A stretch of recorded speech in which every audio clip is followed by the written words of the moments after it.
Muling nagtipon ang mga golf enthusiast, turismo stakeholders at mga veteranong manlalaro para sa isa na namang makasaysayang edisyon ng 38th Mango Tea Invitational. Isang torneyong kinikilala hindi lamang sa prestihiyoso kundi sa malakas na ambag nito sa sports tourism ng Pilipinas. Sa loob ng ilang dekada, nagsilbi itong plataporma upang ipakita ang world-class golfing experience ng bansa at palakasin ang koneksyon ng lokal at international na komunidad ng golf. Narito ang aking report.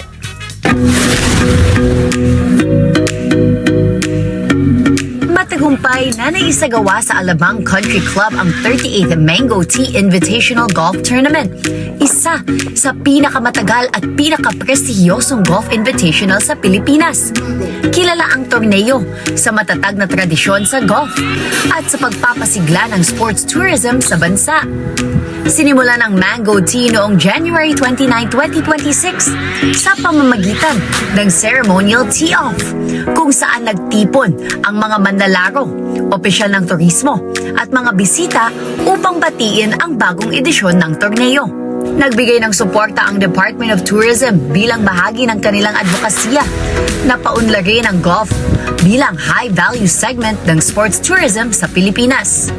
Mula January 31 hanggang February 7, 2026, nagpatuloy ang torneo sa pamamagitan ng 8 araw ng intense na paligsahan kung saan nagpakita ang mga amateur at seasoned golfers ng kanilang husay sa fairway at greens ng Alabang Country Club.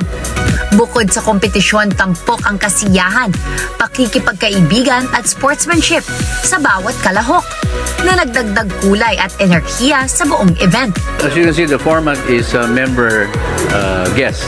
We bring in our guests different, I guess, in every year.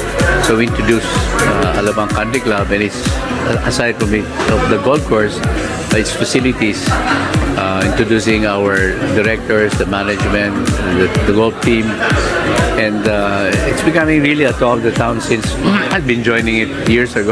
But Mango Tea is really one of those that they talk a lot, especially in the last couple of years. Ang Mango Tea ay hindi lamang isang torneo.